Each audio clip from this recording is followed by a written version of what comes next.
Hello, listening people. Hello. You are listening to Spin Polish Presents Unappreciated Masterpieces. I'm Ryan Sliwinski. And I'm Bartek. You don't want to say your last name? This is a recurring thing with you. Well... No? No? You're not going to say it? He's bursting with not saying it. I'm not going to say it. I don't know how to pronounce your last name. Well, you can spell it, at least, right? No, I can't. Why not? I can't remember how I spell your last name. I can spell yours. Good. Spell mine. S-L-I-W-I-N-Q-U-I.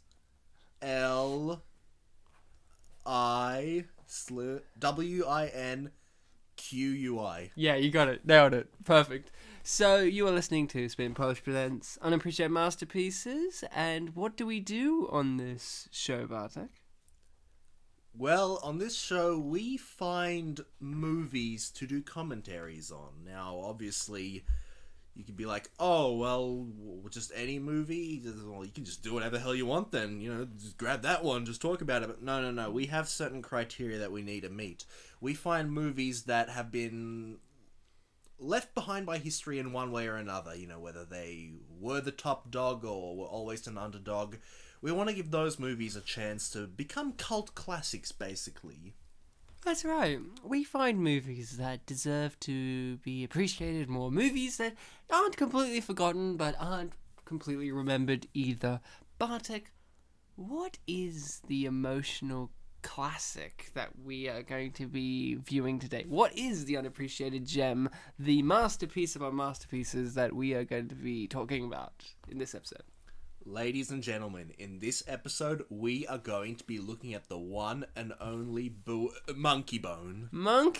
Wait, whoa. Is Monkeybone Polish for something? It's Polish for something. You'll never guess what it is. Is it Polish for Monkeybone? Yeah. So what, there's no Polish title for Monkeybone? Not that I can find. There's no Polish words for monkey and bone? There are. What are they?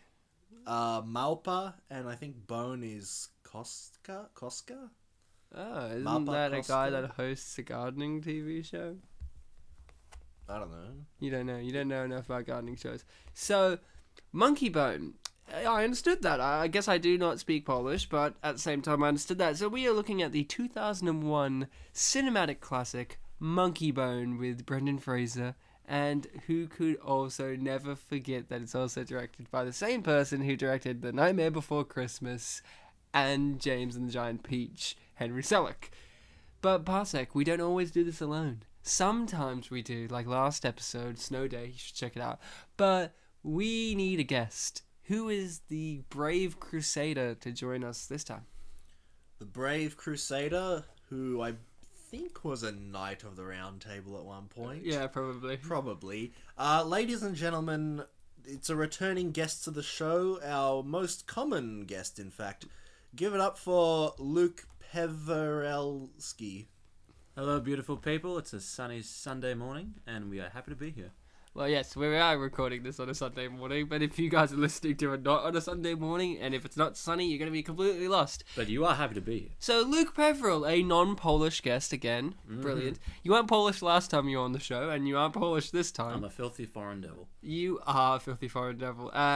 He used to be a Knight of the Round Table, but since Luke made us wait an hour to do this podcast, he's been demoted to just a commoner. So, Luke... Bartek. Commoner of the dirty table. Yeah, commoner of podcast table. Mm-hmm. So, guys, before we start this movie, because boy is this a movie. What did you guys think the movie was going to be about, and what did you feel about this? What was your history with this movie? Well, for me, basically, I've mentioned a few times in answer to this question on the show that I usually go to Wikipedia, maybe read like the top paragraph, like just to see what genre it is or who is in it. For this one, we planned to do this episode weeks ago, but stuff happened, so I think back then I might have looked up something about it. This time, I just didn't look up anything, and I just watched it, so I really went into it blind. So you had no history with this movie, had not seen it before? Had not seen it before, and apart from you saying what it is, hadn't heard of it. My only guess was that a monkey would be in it.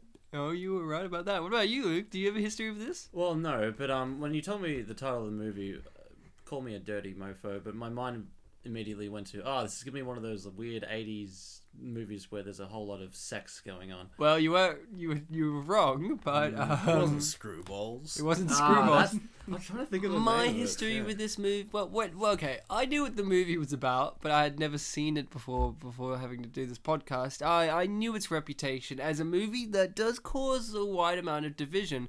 There are people who've grown up with this movie who love it, and there are people who just don't like this movie. It has quite a low rating, but it has a lot of artistic exploration within the film that makes you just say, hey, it's not your average crap movie. This is a different breed of creature. This is an art movie. Maybe we should look at it in an artistic sense instead of a cinematic sense. And, I knew that, and I was still not prepared psychologically for the movie. I'm a big fan of Brendan Fraser. I've mentioned many times on this show that I'm a big fan of his. Blast from the Past, cinematic classic, and Bedazzled is great as well. And Dudley Do Right as well. But no, those two for me. And this movie, as a fun fact, has an actor that is from one of those movies, Blast from the Past, Dave Foley, who plays Brendan Fraser's evil manager. Yes. Friend in this movie. Friend. Loose term. And in Blast from the Past, he plays his gay friend, so it's great. So we are going to start this cinematic piece. So get your copy of Monkeybone ready, the 2001 hit film. Well, not hit, it was a miss, but for us it's a hit. Oh, Ryan, you said that's the answer to one of the trivia questions. Oh shit, was the question, what year did the Twin Towers fall? Same year as Monkeybone, 2001. It's a conspiracy, Monkeybone was in on it. Jet fuel can't melt monkey bones. It's good that we got that one out of the way, because that was the most boring one. Yeah. Alright, so we are going to start this now, so get your copy ready, because we are going to press play in 3, 2, 1, play. So, Monkeybone. The title alone is very poignant to the movie because it is a titular character within the movie and within the movie, because obviously Monkeybone is a character of the film, but he's also a character within the movie because he's fictional. And and him being a character within the movie plays a big role in his relationship to the actual main character. Here's an important question to ask. Would you watch, or would you have watched Monkeybone, the show? Like, the show within this movie, his cartoon? Would you have watched it? What demographic is it aimed at, really? It's hard to tell. It's aimed at everyone. Oh, well, then I guess I would watch it. Yeah, it's like Ren and Stimpy. Oh, well, then yeah, definitely. It did look more interesting than Zebras in America, I'll give it that. Yeah? Yeah. You got me there. So I reckon I would have watched it for sure. I mean, we had weird shows. What I love about this whole movie, I don't know if you picked up on this, Luke, but this whole movie is another one in the giant lists of movies that we've done on the show where it's like half the cast of Breaking Bad are in this. So Bob Odenkirk, who plays the legendary lawyer Saul Goodman, is in this movie as, spoiler alert, the best character, which is the doctor who keeps chasing a dead guy down for his organs. Oh, just the one doctor? Yeah, he's like the head doctor, like the head one. He's like, hey, get back on the table, that's my body, that's my organs. And Gus Fring, one of the main villains for Breaking Bad, is the villain of this movie, which is quite fitting. Was it the god of sleep or something? Yeah, Hypnos. Oh, Hypnos. Yeah. Which is great. Which makes sense, because as his tenure in as Gus Fring, he always looked a bit like he needed a nap. Okay. So Breaking Bad cast is just, getting their work. This is going to be something that is going to be on their resumes They're going to forever. look back and laugh. Well, I reckon Bob Odenkirk can laugh because, as I said, he was my favourite part of this movie, to be honest. When there's a bit, the third act, when Brendan Fraser comes back to life in a dead gymnast's body, the reactions from the doctors is absurd, to say the least. It's like targeted on this one joke that they don't care that he's back, they just want his organs. Yeah. He said yes to being an organ donor after he died, damn it. Yeah, I love it. He's like, you're an organ donor. You signed up for being an organ donor. Get those organs back here. Man, opening credits and we're already talking about like the third of the movie. Hey, calm down. We already talked about would you watch this, where it's a... Okay, so Luke, what point did you realize that this may not be a kid's movie? Well, sometime around this point, to be honest. I won't spoil it for those of you who haven't watched it yet. But Well, no, we're going to do that, Luke. That's exactly You what don't we're need gonna to like worry about spoilers on this show. do. So, was it the point where he said that he was sexually aroused by flabby arms, or was it the point where you actually saw his arousal by flabby arms in the form of Monkeybone? But see, for me, that didn't give it away that this is an adult movie necessarily, because we've had movies like Drop Dead Fred and you know, even Ren and Stimpy, their show, where they're kind of kids things, but they're very, very, very adult. Same with Rocko's Modern Life. I mean, Rocco and Rocko's Modern Life worked at a sex line, for Christ's sake. So, I mean, this isn't far beyond the kind of kids' humor. And in the end, it's not his erection, it's a monkey bone. title drop. Yeah, and don't you like Kid Brendan Fraser as well? It's a very good likeness. It's a very likeness. Yeah. It's a very likeness. I said a very good likeness. No, it's a very likeness. All right. So, Luke, you've had uncontrollable erections. Is this how it happens? Yeah, I was rendered into an animated form, and that was probably the worst part of it all. Yeah. So, What about you, Ryan? me? Have I had uncontrollable erections? Yeah, I've rubbed it all over a flabby-armed woman. Yeah, I mean... I saw the whole thing. He was there. Yeah, I was Luke the was the flabby arm. woman. Yeah. We Yeah. both knew that you were going to be that woman because you were there. So, Bartek, tell me your experience when actually having watched this movie. Like you said, you went in kind of blind to it. Like you had looked at it previous, but you kind of forgot. What was your feeling throughout, or feelings? Because I know there are lots of feelings throughout this movie you can get. Well, let's not blow the whole load here at the start of the movie. Let's just start with this sequence. I like the bald guy there. He was what I kept looking at. Yeah, so the movie started with a guy painting and drawing something, and then it cut straight to that whole animated sequence there of some TV show, and like establish what Monkeybone is and its origins and stuff like that. So, and much like Luke, the whole erection thing was where I started to realize, like, okay, target demographic is definitely more older group, older audience than kids. And like, yeah, you're saying we've had shows like Ren and Stimpy and Rocko's Modern Life that were more risque kids shows, but I think by 2001 those kind of shows weren't as popular. So No, if anything, they were in their height. well, yeah, those two shows in particular maybe, but I think most of the stuff that was on TV and like Cartoon Network and stuff wasn't as risque. Yeah, I'm talking about Nickelodeon. Nickelodeon too. Like, what else was there? Doug? Oh no, Doug, where they're all weird colours Yeah. and the characters have weird names and Like whatever. Doug, yeah. Weird. Patty Mayonnaise. I don't know. Was that her name? That was a character's name, yeah. Patty Mayonnaise. I think that was the girl that Doug really liked. Yeah, I know. She's in Orange is the New Black. Just for you listeners out there. The voice actress or Patty? Yeah, Mayonnaise? the voice actress is in the TV show Orange is the New Black. She plays Yoga Jones. And she still sounds the exact same, so it's kind of like, hey, Patty May went to prison. Great.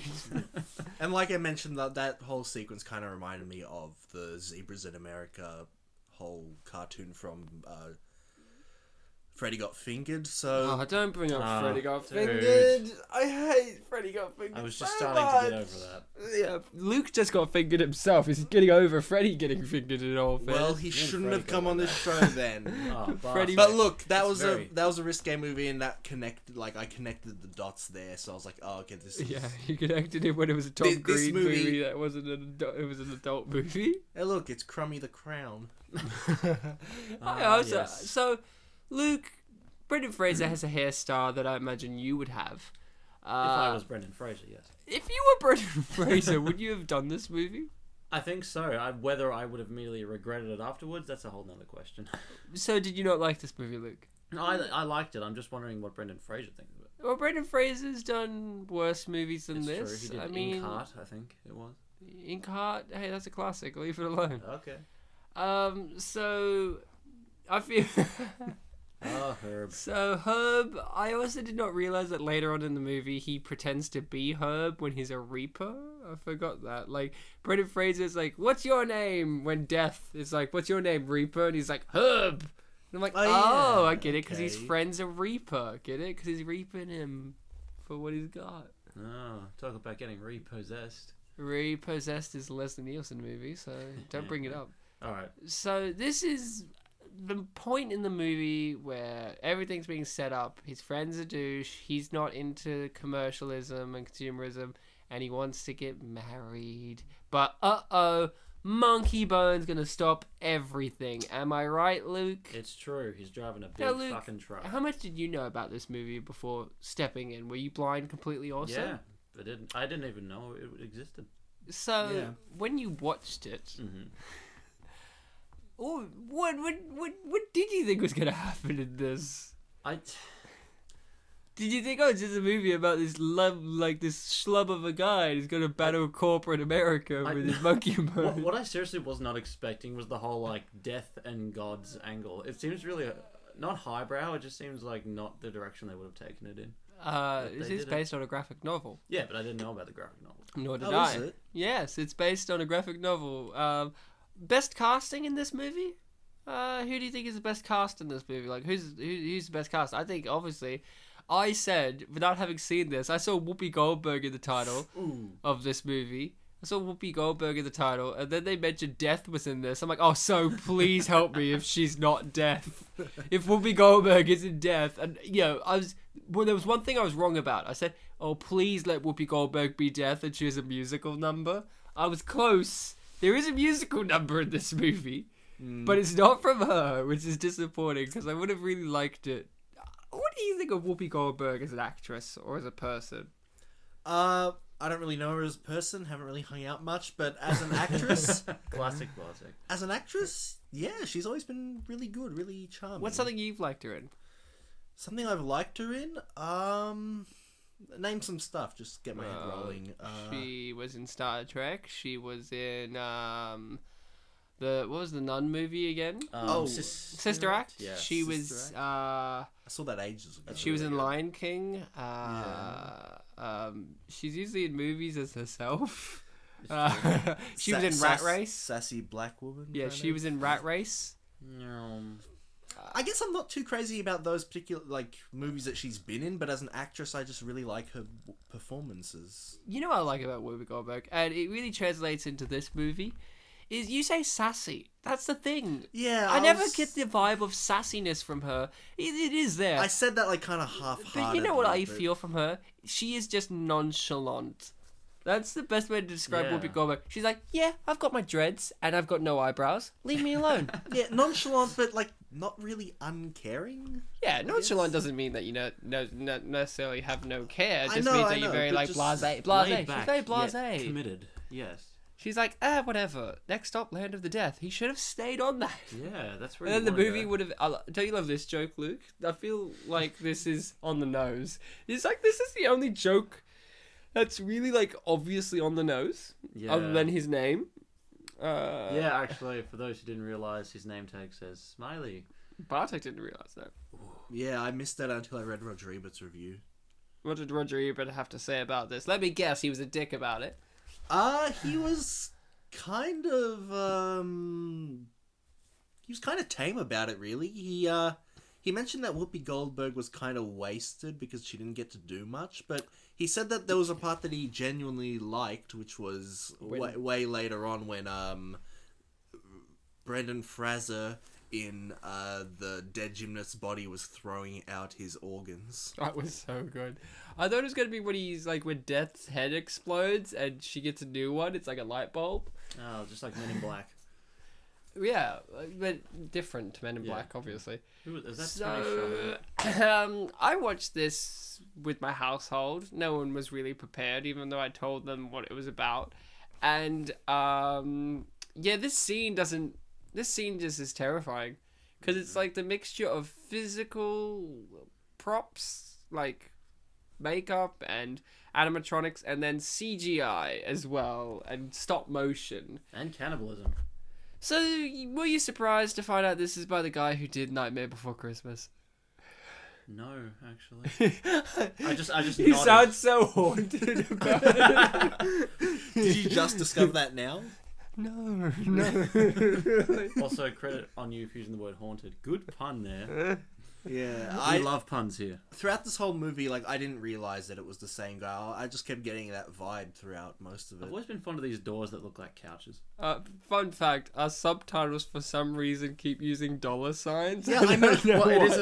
it's a movie about I don't corporate know. America. So. Hey, you know, furries, if you've ever wanted to fuck Rose McGowan even more, now she's got a tail, so it gives you some more motivation. And I wouldn't blame you. If you Rose McGowan is hot Indeed. all the time. I mean, Every maybe day. not now. She's got the Sinead O'Connor look going on, but, you know, whatever. This is a weird movie. Could this be...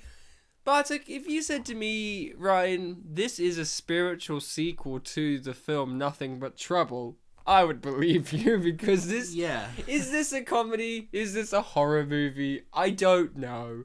Is this a David Lynch fever dream? Maybe. Like, the two things that I was thinking throughout this whole thing is that the character Monkeybone, and by extension a lot of the things that are surround him in the downtown, was it called? Yes, in downtown.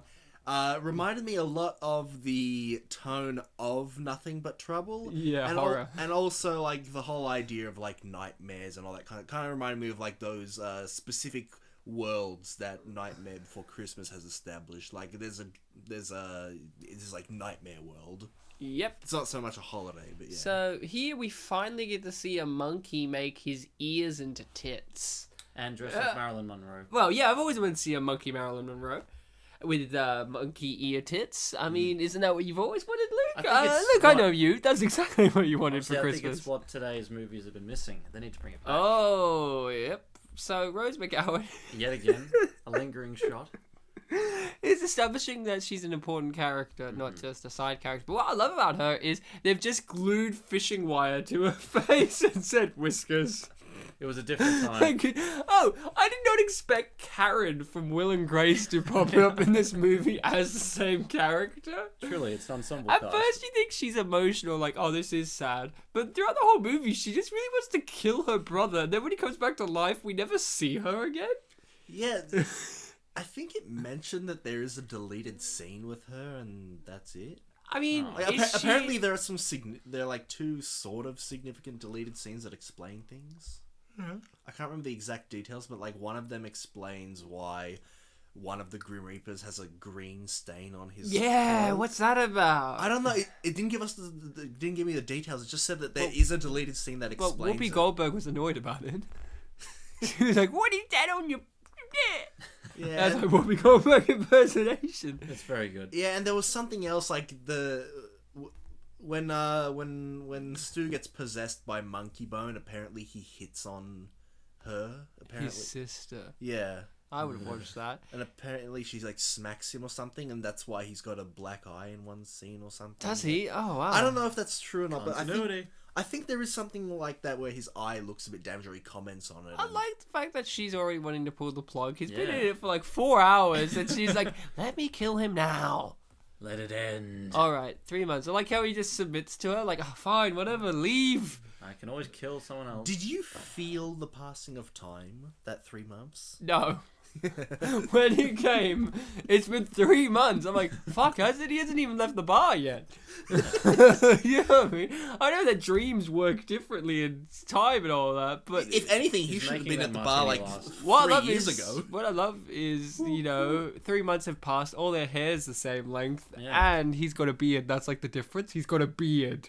Hmm. That is the passing of time. He has a beard in one scene, clean shaven. Next scene, full beard. That's the 3 month transitional period. Bartek, does it take you 3 months to grow a beard? It certainly grows in that time, but it doesn't take me 3 months to get a beard, I don't think. What about you, Luke? Oh, more like 3 hours, to be honest. Fuck off. Nah. You're such a liar, Luke. I am. Well, it's because I've been hanging out with you guys. We're not liars, we're truth tellers, and we're telling Ah. you the truth. This movie... Fuck. This movie yeah, then we've got is... this shit. In my notes, fun fact, I usually write notes for these movies. I couldn't get past 1 page of notes because I was just far too interested in this movie to keep getting distracted by writing and notes. And all I could really sum up this movie with is, hey, did you ever wonder what it would be like if Brendan Fraser was in a David Lynch movie? Because here it is. I mean, that's the best way to describe it, is Brendan Fraser's art movie. In case you were like wondering, hey, can the guy from George of the Jungle do a really surrealist, creepy art movie? Yes. Yes. Yes. Yes. Yes. Look. Si. Oui. Yeah. Oh, sorry, none of those were Polish, so I understood guys. all of them. Good. $, nightclub music. Mm-hmm. Bull. Well, his name's Bull. Because so in this movie, we find out that he's two different guys, because when he draws with his left hand, he's calm, mild-mannered, and doesn't have nightmares. And when he draws with his right hand, the hand of the devil. Ooh. He's got these twisted dreams and nightmares and draws really scary things. So, is that a fact? If I start writing with my left hand, does that mean psychologically I'm a different man now? Like, I don't know. I don't know. This movie makes a lot of sense. I think they were going for some kind of thing like how the different hemispheres do different things, but they never really talk about the brain hemispheres. Yeah, is there an uptown in this? This is downtown. Is there an uptown? Where this is the world he draws with his right hand, I guess? Maybe the real world, because whenever a character is sent back there, they're sent upwards. To Plus, we have Abraham some Lincoln. Uptown girl. Well, his mouth. So to be that's fair. important. Remember that? In this movie, the great... Rose McGowan. Rose McGowan. And They've just painted her white. I know Yeah, she's very pale, pale. but... She's very pale, but they just put white and just went, fishing wire on her face. Just, Oh, I remember another thing that, like, a deleted scene was meant to explain. It was meant to explain the whole thing about why the monkey doesn't want to go in the bag. Yeah, we don't even know. Like, that's the thing. It's like, back in the bag. It's like, He makes a really big point of that in the climax, and the monkey, well, in Brendan's body, is really freaked out. Apparently, there was a deleted scene that would explain it. But again, I didn't get the details. Well, unfortunately, I would have been listening, but Rose McGowan's breasts were on screen, so Brendan Fraser is similarly captivated at this point. Oh, wow. And she's got a tail. And you know she's a girl because she's got the female symbol on her head. That's not an the ankh, female actually, symbol. symbolizing life. Guys, That's it's not clearly a female symbol. Okay. Oh, yeah. Bartek is the authority, so we shall listen. And of course, we all know who the voice of Monkeybone is, right? It's the great actor Monkeybone. John Turturro, who's Jesus in The Big Lebowski. And that guy in Transformers. Don't even bring that up. Don't you bring that up in my podcast! So, Rose McGowan is a cat. I mean, could you imagine the casting of this? It's like, so Rose, we want you... I know you're coming off a big amount of success doing something like Jawbreaker, which was a great movie. You know, and you're a feminist icon, and soon you'll be in Charmed, or if you're not already, you know what will be a great move for you? How about this movie called Monkeybone, where you get to play a cat where a monkey plays with your tits? Yeah, that sounds great. That sounds great. Like, it's going to really boost my career. And now she's a really ultra feminist. Like, she was the one that lost her shit at the poster of X-Men Apocalypse, where the poster was like Apocalypse choking the fuck out of Mystique. And she was like, this is setting women back, blah, blah, blah. I'm like, I wonder if Rose McGowan looks at her body of work, sees this and goes, oh, I should shut up about sending women back. We all have demons in our past. Or even Planet Terror, where she plays a woman with a machine gun for a leg. I don't know, that seems kind of empowering. She plays a stripper with a machine gun for a leg. I'd feel good if I had a machine gun leg. So This guy's got no fucking face. does the film establish that all the people here are in comas? Yeah. No, these guys are drinking coma drinks, yeah. Yeah, so does that mean that, because the film doesn't really exactly say it, if they die they get like a different card, or... No, we saw what happened when they die. They're dead. So when he goes to the land of death, he sees one of the Reapers dragging away a dead woman. She died, so her soul is dead, so she gets taken to death. So do they just drop dead in this downtown? They go stiff or something. I Like see. they go like really ultra stiff and they're like tongue hanging out. I just love this whole joke where it's like Abraham Lincoln the and like revivalist. space helmets and just like yeah. that you have to wear They're just helmets. missing Space Oddity, I think. But as we know, it's all a Ground control. it's all a big conspiracy because they're given helmets so they don't hurt themselves. But as we establish later with Whoopi Goldberg, you can go just fine without a helmet, Yeah. and that's the important thing that we should learn. From So, okay, this movie brings up a lot of existentialist questions. Yeah, this is the afterlife, and ooh. You know what I found very interesting that wasn't in the trivia? Is the fact that Edgar Allan Poe the Fourth plays Edgar Allan Poe. Yeah, I noticed that too. After the movie, I noticed that, and I kept googling Edgar Allan Poe the Fourth, and there was one place that acknowledged it. It was the Wikipedia page for Edgar Allan Poe in pop culture. They mentioned a few things that Edgar Allan Poe the Fourth did in relation to Edgar Allan Poe, but only one of them mentioned that he claims to be his great great great great grandson or something like that. Yeah, well, it's cool that they got him in this. So, yeah, the Reapers were terrifying to everyone else, but I love throughout the rest of the movie, he treats Reapers like they're not scary at all. In fact, that's the thing I like about this movie. It is terrifying, but the things that you think you should be scared of, which is Reapers and the God of Sleep and Death, are the funniest parts of the movie. They're the most light-hearted characters. Yeah. And this guy, It speaks. I don't know what this guy's about. did you watch till the end of the credits? Yes, and he shows you it's the end. It's this character that appeared in one scene. Yeah, they just specifically wanted you to remember that he existed. If you snooze, you lose. Ba-dum. Woo, playtime. With Mr. Big. So, job. Luke, tell me, do you have a favorite character in this movie? Well, because He's got a beard. I told you. It's 3 months now. He only just left the bar. It took him 3 months to leave the bar. Luke, you were saying you had a Yeah. favorite character? It's okay to say the orangutan that Brendan Fraser kisses. No, that's okay. Was that an orangutan? Wasn't it? I don't remember it being orange. It's an orangutan, I think. We'll find out. Luke, you were saying? Just upon first watch, I think my favorite character is his sister, just because of how ugly, psychotic. She's smoking in a hospital. I know, and she wants to off him, so... But she has a legitimate reason, remember? Yeah. Their but dad it's died a slow, horrible death, so they made a pact. If anything, it's his fault, and that's what Monkeybone says. It's Monkeybone's you're an idiot. You're making this pact. What a dum-dum. And, Monkeybone's right. What about you, Bartek? You had a favourite character? This has a whole plethora of characters. An array. It does. Uh-oh. I've already stated mine is clearly Bob Odenkirk. He was just so fucking funny in this movie.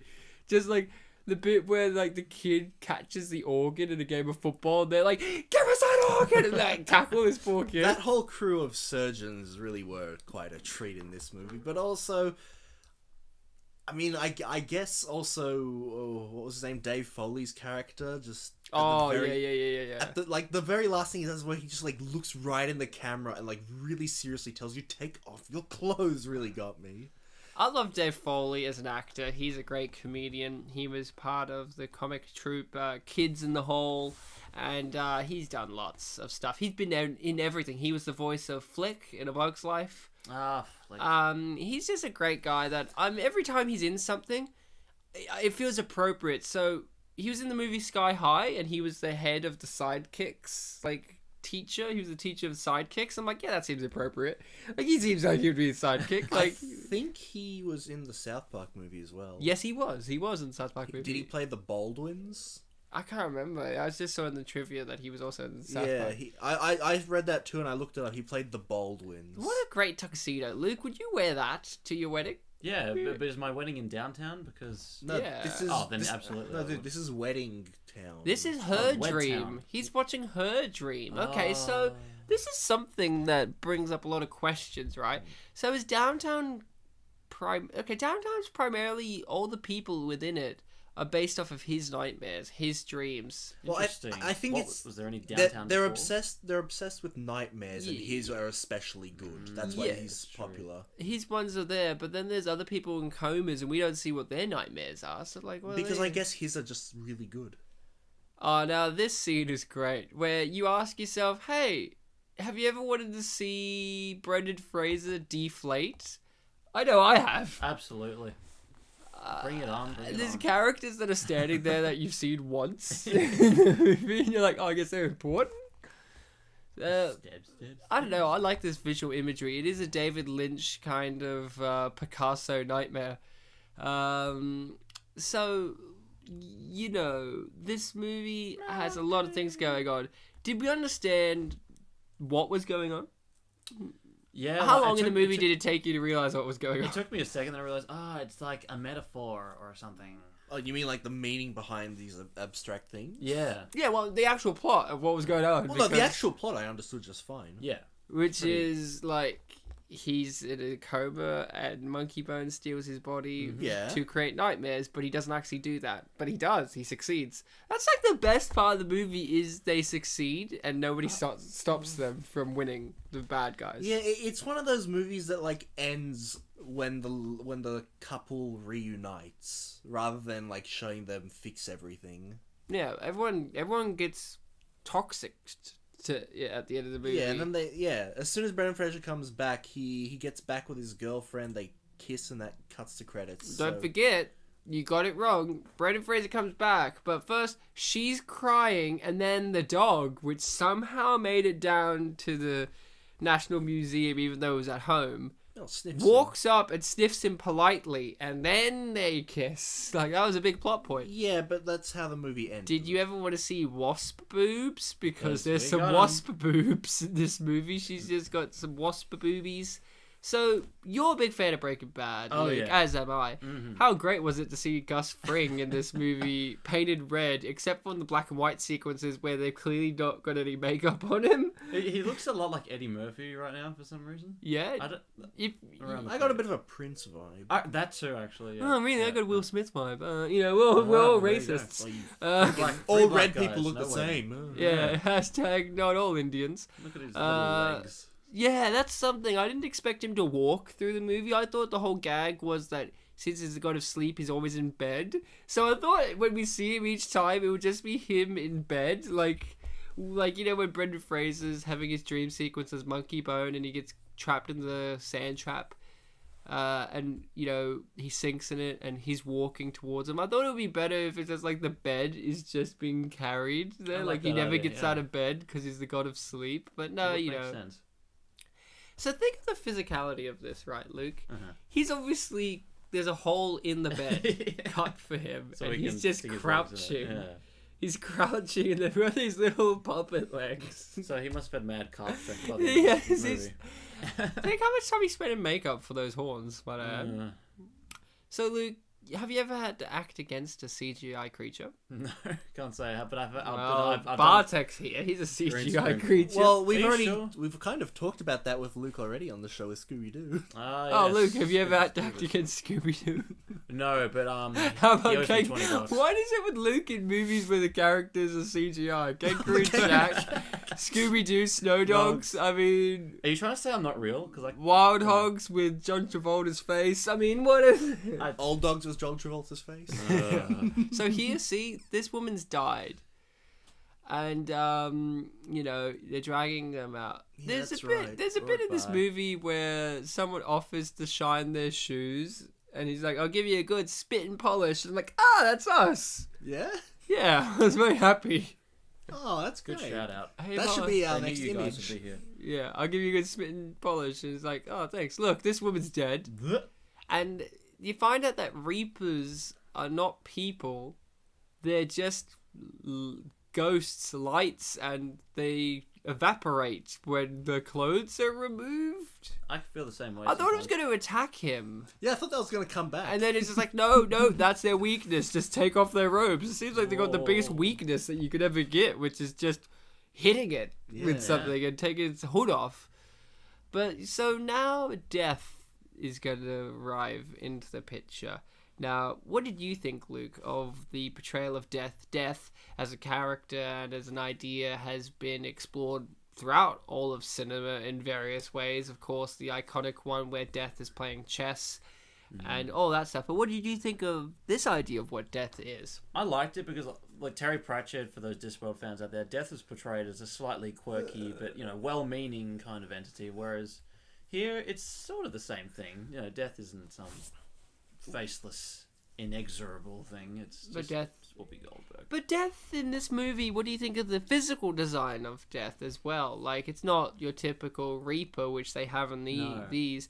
And at no point do you actually see death wield a scythe, which the companion to death says death does wield the scythe. But what do you think of the look of death, guys? What do you think of the design choice? Well, it's an alternative look, Ryan. I like the fact that they include Whoopi Goldberg's dreadlocks. Like, you know, it's like a part of the character. Like, he attaches the dreadlocks to her bald head when he screws her back in like a light bulb. You know, Whoopi Goldberg and her sidekick. Yeah, the sidekick. Sidekick's a theme this Why is movie. he so dressed just like say. a... I was just about to say they both have these kind of Asian-looking designs, Yeah. like Asian, Why that? Militaristic designs. militaristic, but also Yeah. like old-fashioned. Like he looks like a Japanese samurai sort of, and she kind of looks like a Chinese noble. Because they're one of the most ancient Interesting. races of civilization that we can look at today. What China... Well, there is an ancient China and an ancient Japan, so that's true. That's what I mean, Luke. Like, their culture is so embedded into history. Like, you know, like ancient China and ancient Japan and all that were far ahead of other societies, so it's not that absurd. And plus, Oh, and the sidekick guy, he's got a white face, and in Asian cultures, what is the color of death? White. Whitey. Hey. But she's black, Pale so what's that mean? Yeah. She Bit of represents more Western. Yeah, Look. okay, so She's progressive. why the eye patch? Is that like an Odin reference? Yeah. Like what? Traded it for What is wisdom, this? perhaps. Does Odin have an eye patch? He has One missing eye. an eye. Oh, okay. He plucked out his eye for wisdom. Okay. But yeah, so I don't know what the go is. I really like Death in this movie. Like the idea that Death is actually a good person as well. Like a Terry sucker for Pratchett idea. romance. Yeah. Sucker for romance, and also Death likes things. Like, you know what I mean? Yeah. Like likes human things, like his book. The phrase that only Whoopi Goldberg can really say, which was, it slays me. That's what she describes her feelings for the comic, is it slays me, which...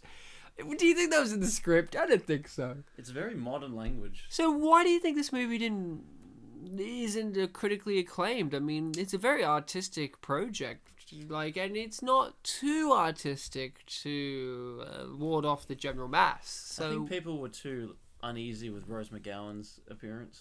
what, as a sexy cat lady? Yeah, weren't prepared to come to terms with it, so they decided to not. So like your opinion of why this movie did not succeed is Rose McGowan's cat tits. Okay. That's What right. about man. you, That's Bartek? right. Well, Do you think Rose McGowan has like 6 nipples in this movie? Might I add? In fact, why doesn't she have like 6 tits? These are questions you gotta see. These are questions you gotta wrap around your head all day. But Bartek, well, I think in Roger Ebert's review, he mentioned that because the comedy didn't really fall through. He mentioned, like, with Whoopi Goldberg, how she was a bit wasted, that having a really big celebrity in a minor role is usually, like, a setup to a joke rather than a punchline. I think that's what he said. He just said that a lot of things, the comedy didn't really work. That it tried really hard and it had a lot of good elements, but it didn't really work. That's what he said, and I suppose I could kind of see that, because I mean a big thing that's like critically acclaimed of this movie is the stop motion animation, and it certainly is really good with Monkeybone's Here comes jumping the around scythe. doing things.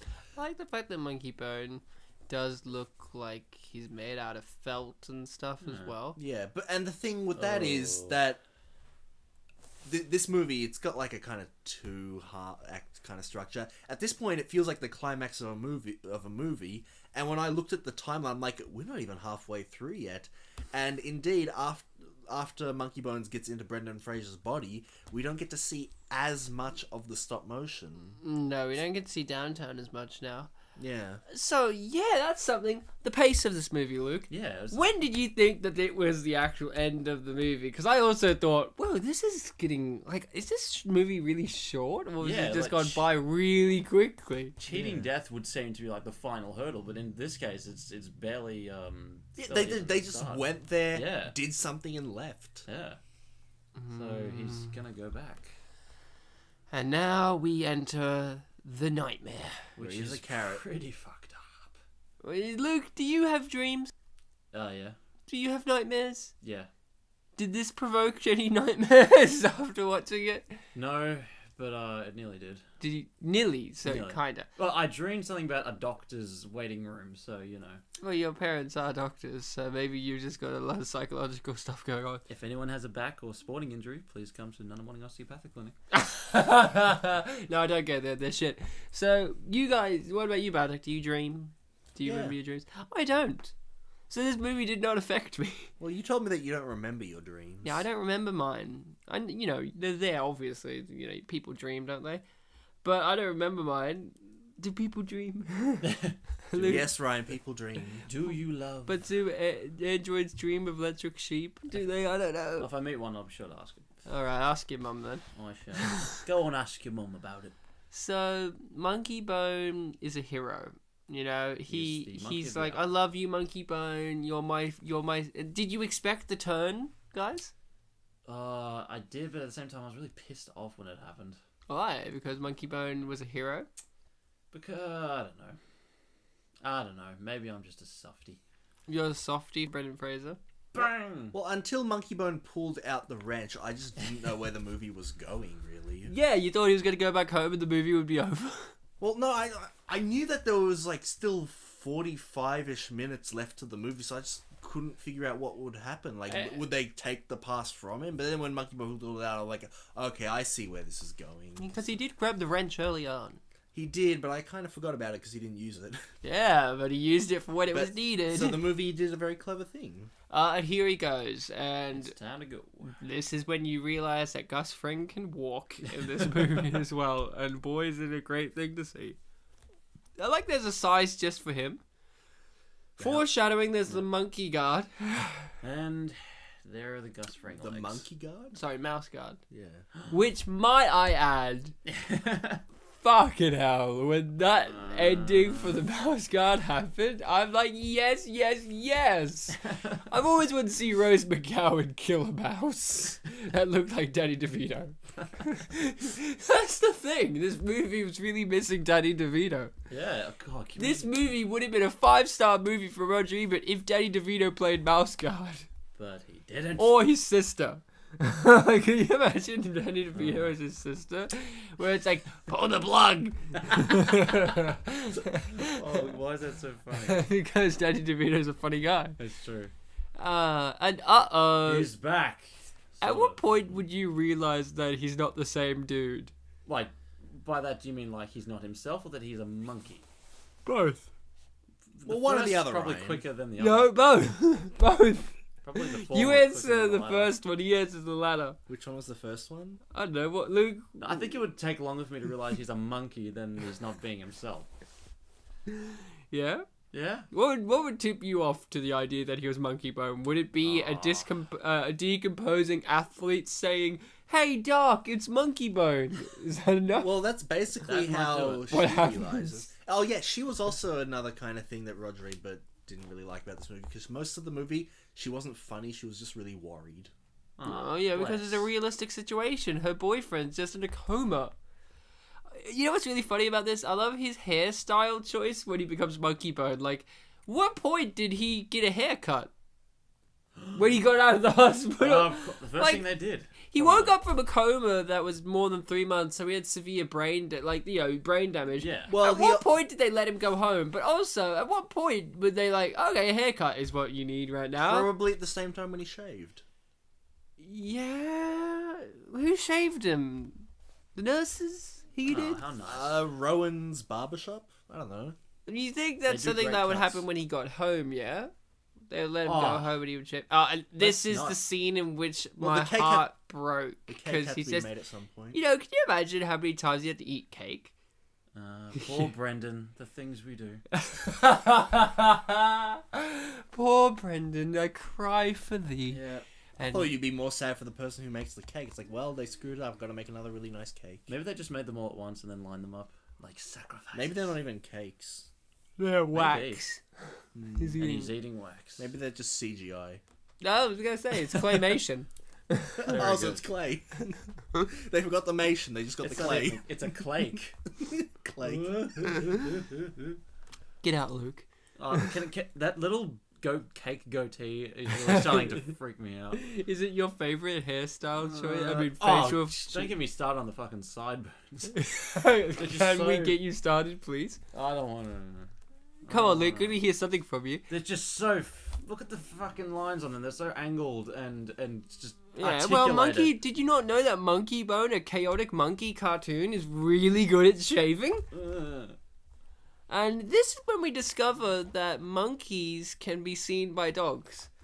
So here's where I really got existential. Monkeys can be seen by dogs? Because the dog Incredible. knows it's monkey bone. No, he just doesn't know. He knows that it's not. No, but Brendan see, look, Fraser. he's lying son of a bitch, so he understands him Yeah. because they're animals. Oh, is that what they're going for? Yeah, that's what I got, because the dog is forever on Monkeybone's case for knowing that he's not Brendan Fraser. I thought it was like a man's best friend, Sixth Sense kind of thing. No, that too, but with what he said was, don't trust him, he's a lying son of a bitch. And like later on, Brendan Fraser's like, as Monkeybone, he's like, blah, blah, blah, you and the dog, blah, blah. I feel like Brendan Fraser, because he's Monkeybone, monkey can understand other animals.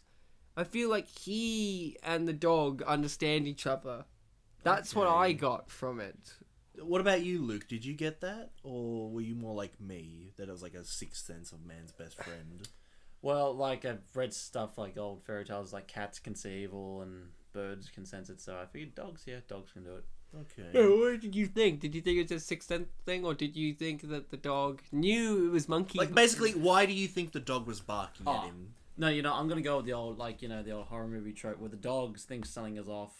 But Yeah, Terminator. Yeah, basically. So Oh, yeah. it just knew something was wrong. Didn't know he was a monkey. Here's the thing, though.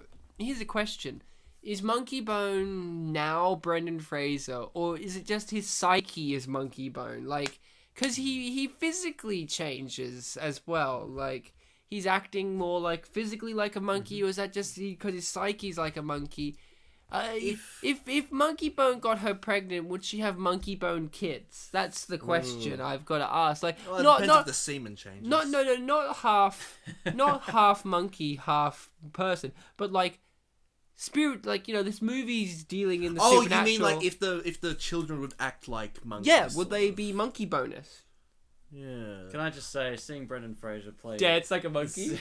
the sexy And monkey. he's an attractive man. Remember, he was in George the Jungle That's and true. Encino Man. He was ripped. This is like, during the Mummy as well. Except he looks a bit psychopathic right Well, now. yeah, it's exactly that, because Monkeybone is psychopathic. That's He's true. egotistical.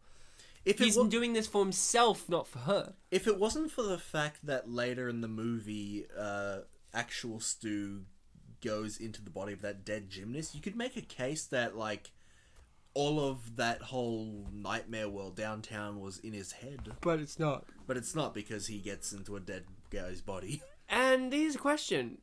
He's in a dead guy's body. He can't die later on. Does this mean Monkeybone can't die as Brendan Fraser? Or, like, what does it mean? Well, no, because in that dead body He was thing, already dead. He was already dead, and he was given, like, an hour. Yeah, but he did more than an hour, Oh, didn't dear. he? I don't know, did he? Yeah, probably. He went from his house, caught the bus to downtown, and had like a 55-minute air balloon chase. I don't think the air balloon chase was 55 minutes long. Probably in real reality. I think that's like the movie wants you to have more suspension of disbelief of time. So this is fine. where a lot of existentialism comes in more. So we find out in this universe, they kidnap famous people who, in their own right, would provoke nightmares. So Edgar Allan Poe, Genghis Khan. I guess Typhoid Mary. Celebrities in this world. Yeah, celebrities. Yeah. So you Stephen King, some reason. and they're all experts for Jack the Ripper, for instilling nightmares onto our lives, whether they be through real actions like killing people or writing scary stories. And in this universe, it's like busy. they get into this world. Sorry, Attila the Hun, not Genghis. In this universe, it's stated the idea is they get replaced by their creations, Yeah. and their creations do even more fucked up shit to provoke more nightmares. Yeah. Right? So Edgar Allan Poe got taken by the Raven, Stephen King got taken by Cujo. I don't know what the fuck Attila the Hun got taken by, Probably, but and Rope Jack the Ripper. But once they've been replaced, their characters become them, and they provoke more nightmares into our reality, so that these guys can live, because they will die. So that's the idea. What do you think of that idea, Luke? As a villainous plot. I like it because it makes you wonder. What did each person get snatched by? Yeah. What, like, if we were here, what would we get snatched? And it makes by? you go like, oh, so Stephen King's not the real Stephen King. No.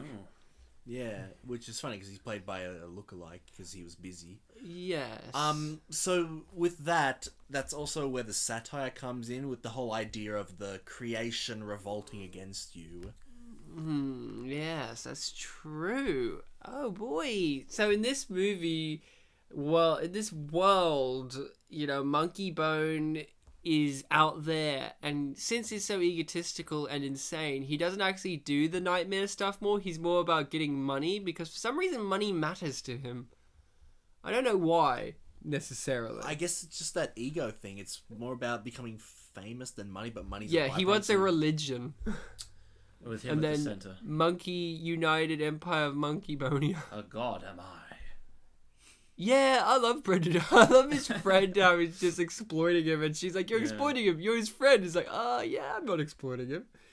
So, what did you guys think of Brendan Fraser's acting choices for when he played Monkeybone? Do you think he captured the character that we had already met through the animation and the voice work of John Turturro? Like, did you feel like, yeah, this is Monkeybone? I kind of missed the John Turturro voice, but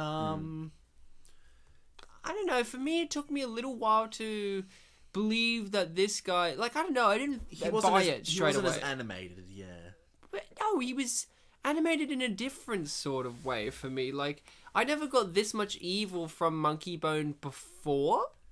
Like, before, Monkeybone was just a loudmouth jerk. But in this, he's, like, psychotic and sexual. Well, they've already set up his sexuality, because Monkeybone, for Brendan Fraser's character, is a representation of his sexual repression. Hence, he's a Monkeybone.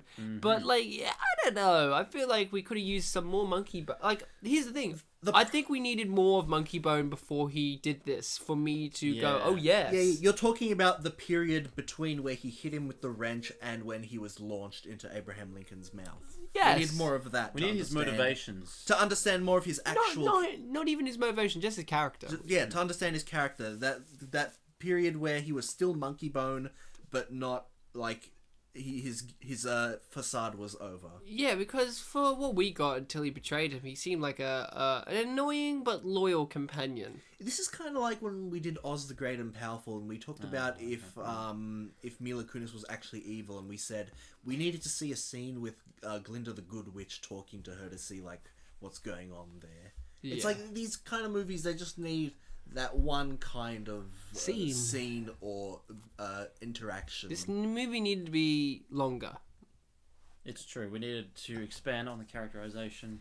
So this is a scene I was talking about where it's like clearly the god has not been painted in makeup, because you can just clearly tell it's black and white. Like, he doesn't have the dark eyes or anything. They're just like, fuck it. Well, it's a dream, Ryan.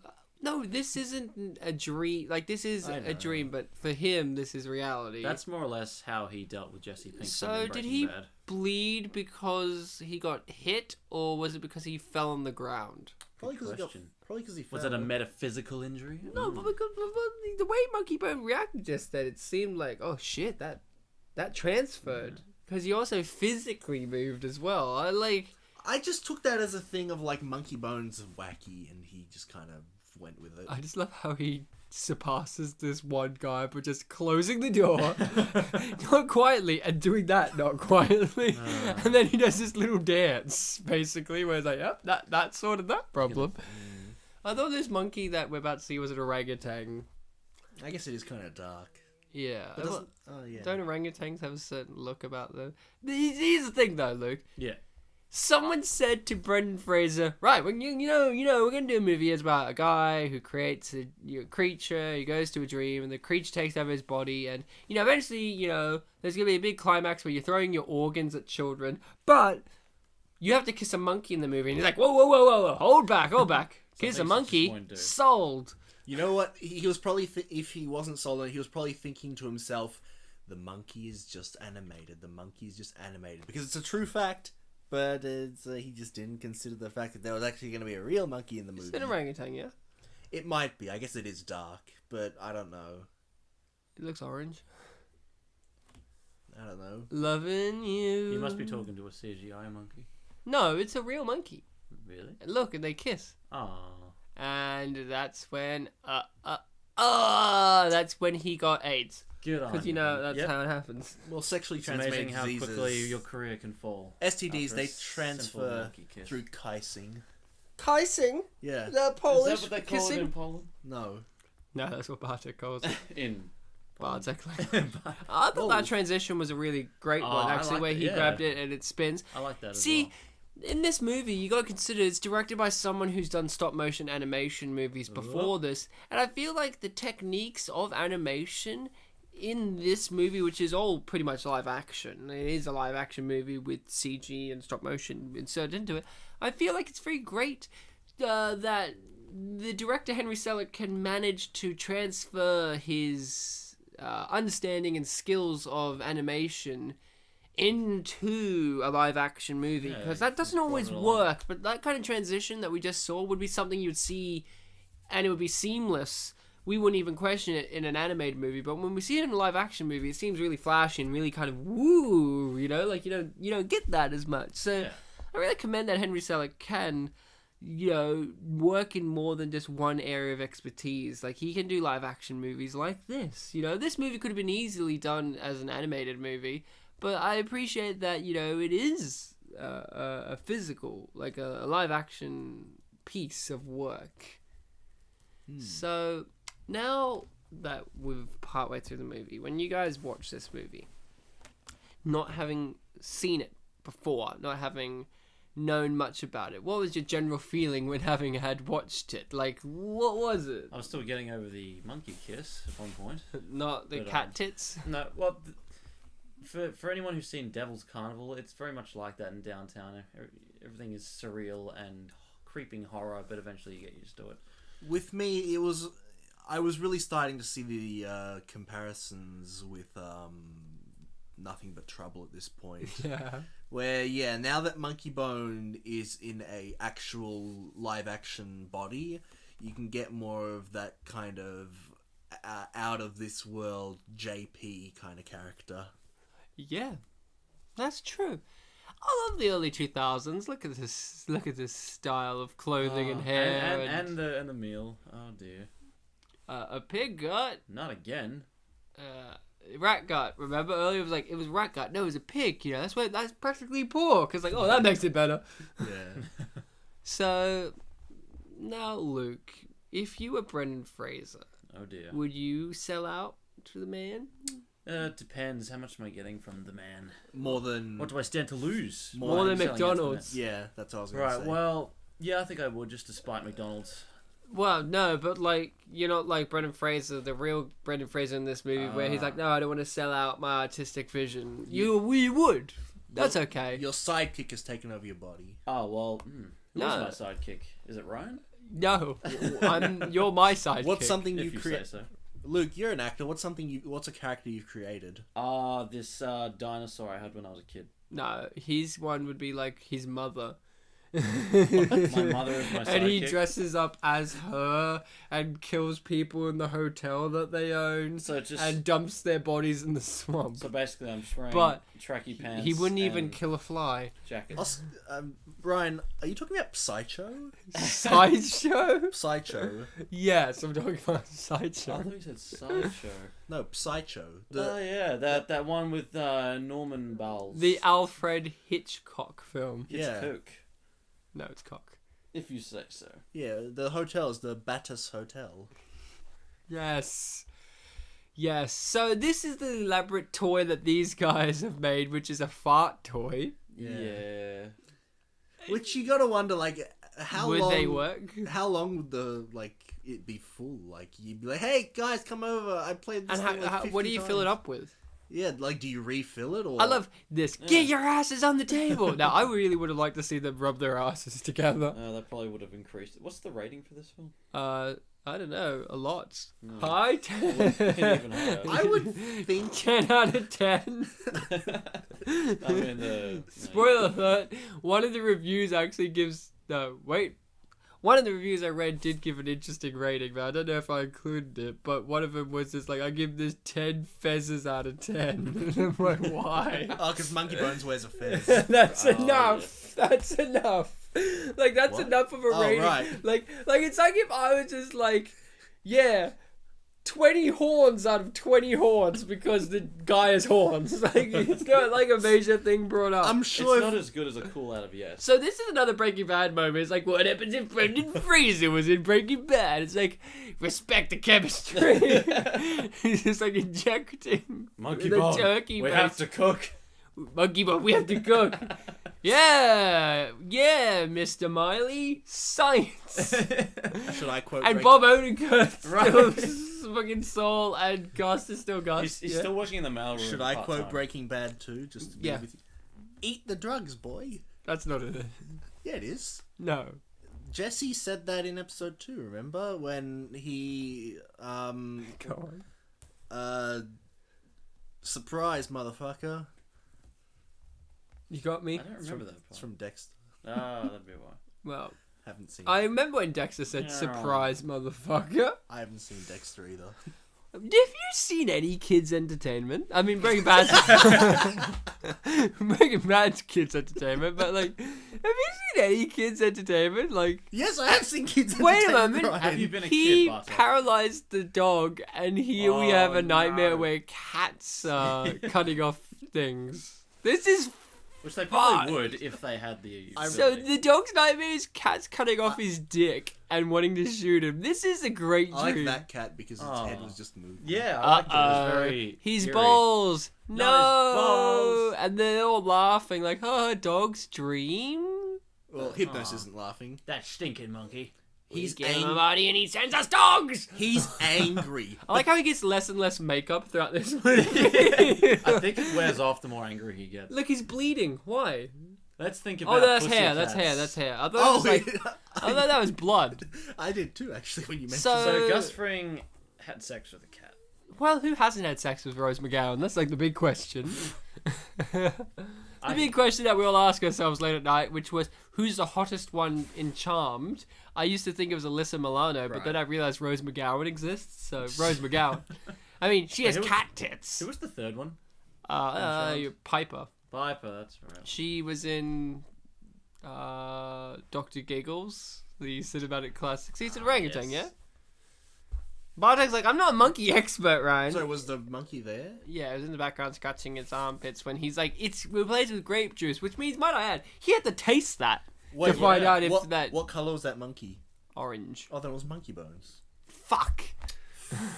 So here's the poignant scene in which we now find out that she is a good person. She gives him milk and tunas Aw, and very nice of her. a key. Okay. Why did she give him milk and tuna if he's going to escape? Because you might be hungry. Yes. You know, they're really gluttonous in that cage. They might not have offered him food. Why They might is have taken him. I like how all of the other ones they're all dirty and like covered in Yeah, popcorn, but right. Brendan Fraser's like completely fine. Pristine. Well, I assume It's his good heart. I assume because some of them are really old figures that they've been there for a while. Probably not. Yeah. They don't get like baths or whatever. Yeah, I guess. I like how Stephen King was the last one to escape. Like, try to escape. Like, that was a reference too. It's like, last person to get an exit pass from death was Steve King. And he's like, He was fine with it. yeah. Okay. So, what a Looks like weird... he's picking a Hey, nice lady, nose. what are you... Maybe that This mouse is gonna get where what's coming this to gets like 50 times fucked up. him. And he's twitching. He's twitching so much, Luke. Dirty cops get what Again, they deserve. could you imagine the direction? Okay, Rose, you're a cat woman in this. Danny, like I was saying, Danny DeVito. Danny, you're a mouse man. she's gonna rip out your jugular, and you're gonna twitch like a dead mouse, okay? And Rose, you just look at Brendan Fraser and meow. Tick, done. Purr. Perfect script. Perfect. Something right out of the Allen Cat. Did you say that purposely, like perfectly? Perfect? Have you heard of that 9 Lives with Kevin Spacey? Yeah. Oh my God! A good friend of mine, showed that to me.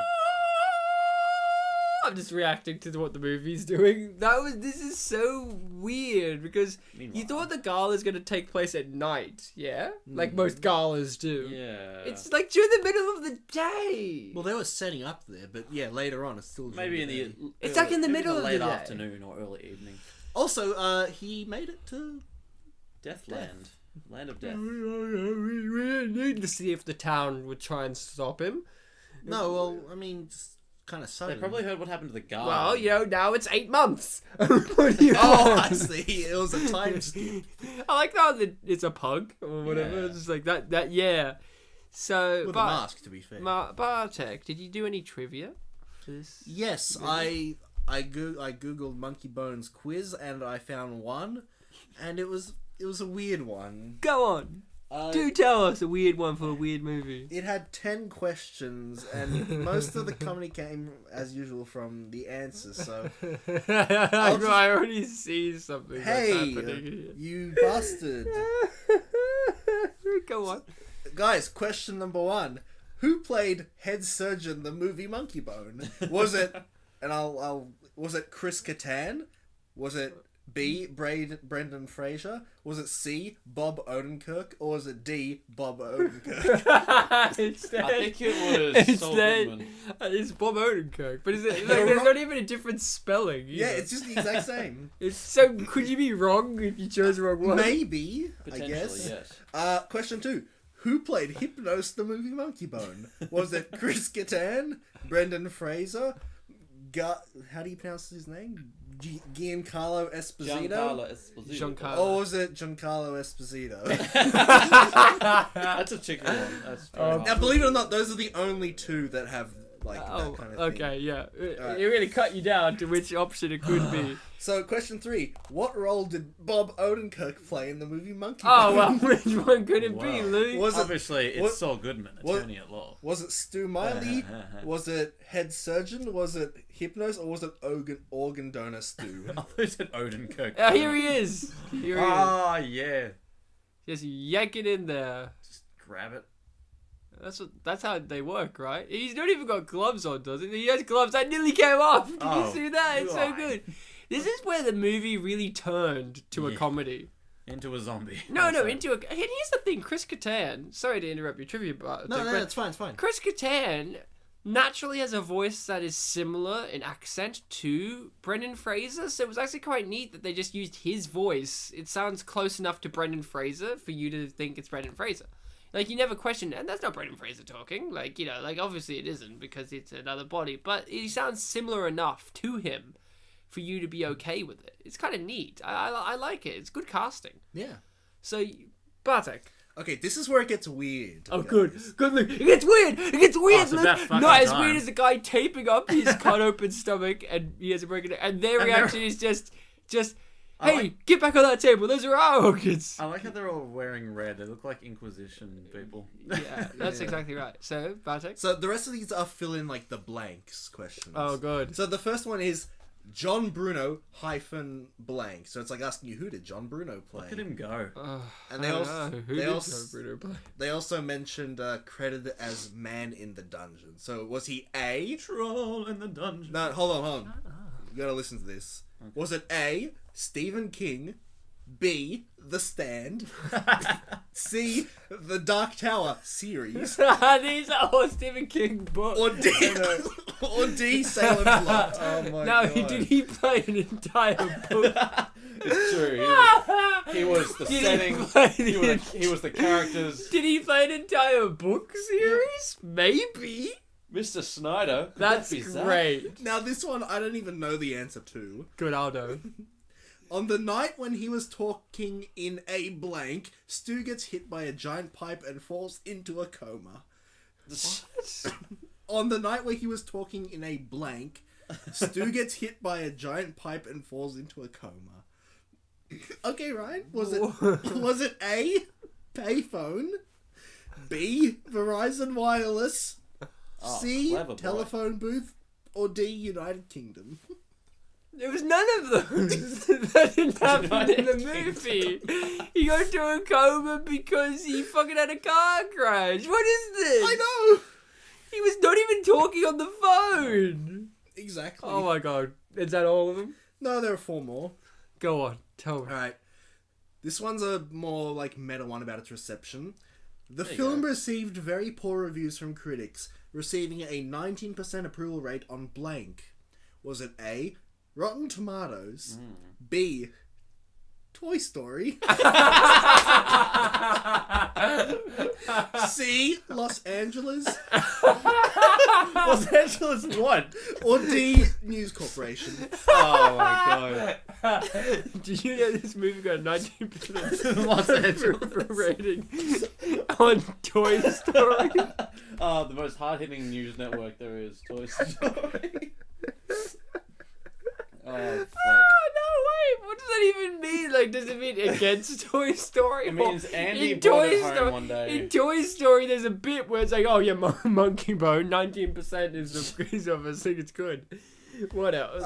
Oh, God, I can't. If one of the answers is Will Smith, I'm going to lose my mind. This film has I a... found him.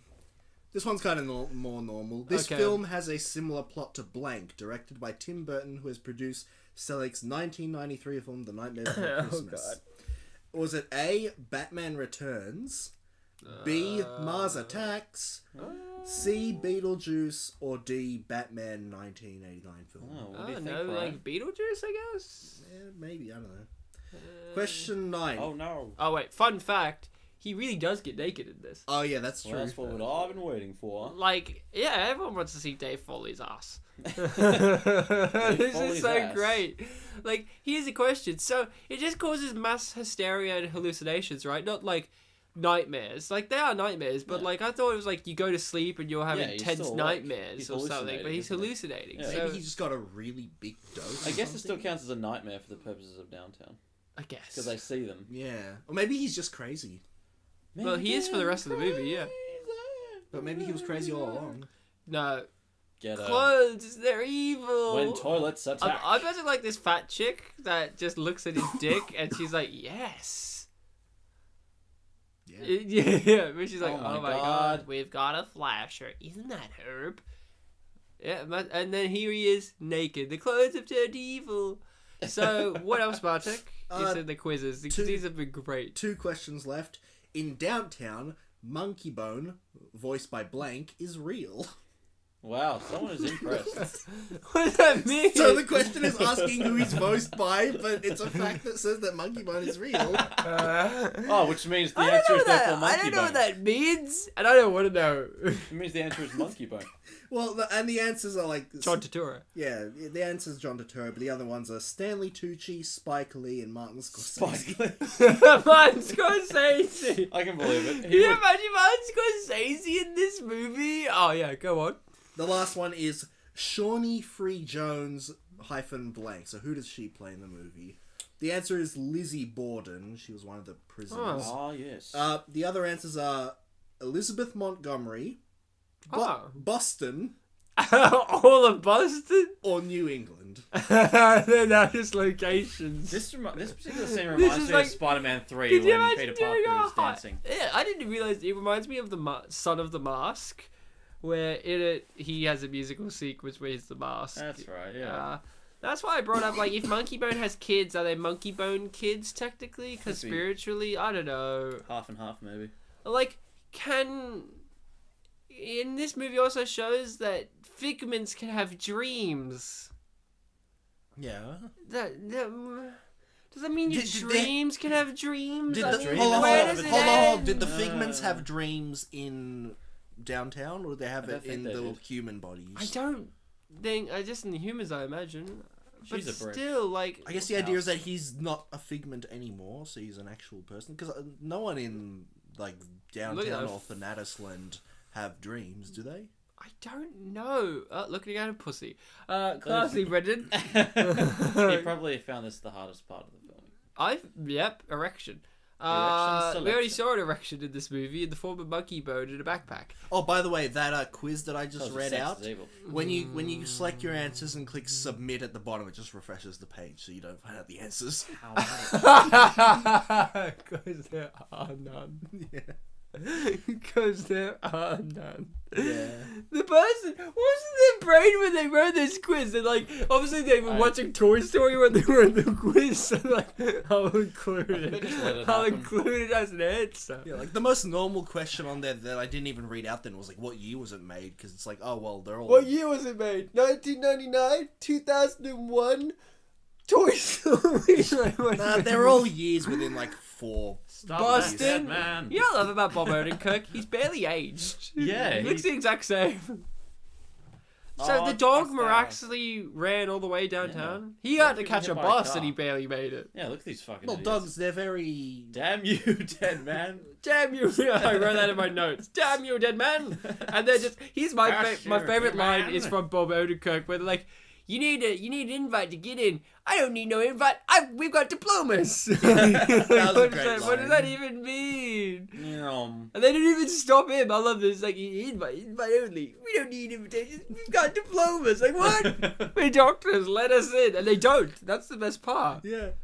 But they're ready for the climax scene. Yeah, they've been waiting. I love at the end of the climax, he just happens to be there, a guy's shaving. Yeah. like, you know what I mean? And so Brendan Fraser can get rid of this hideous facial hair to prove that he's Brendan Fraser. Yeah, that's right. Yeah, he's got like the electric. He razor. isn't Stu. He's Monkeybone. All right, let's go. That's it. Maybe that guy is like the town shaver. Like whenever you need a shave, you just go up to him. He called me dog. And then But you can call me Al. That happened when they were escaping the prison as well.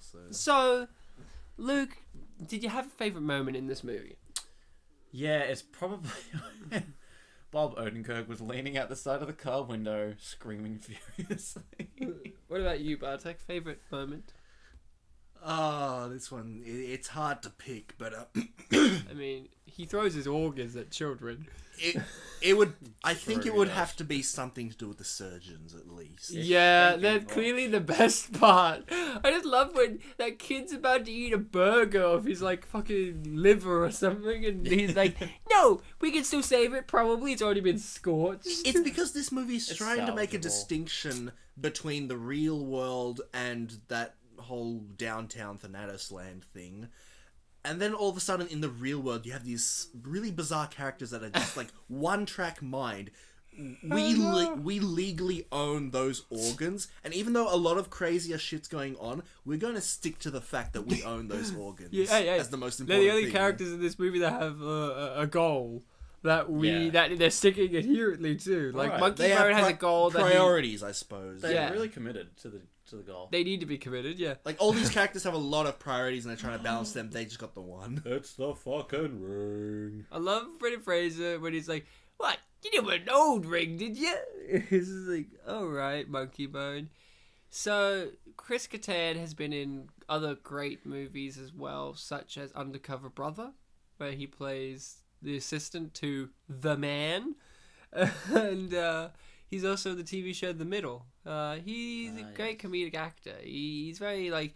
You know, he's got a rubbery body face. Like in this movie, you know, you really believe that he's got a broken neck. You know what I mean? Like, I just love it. You know, and I love the fact that in his photo of him as a gymnast, he just has this expression which looks like a mild annoyance. So, here's Brendan Fraser's giant head that he's going to hit with a bat, full of toys that are full of poison.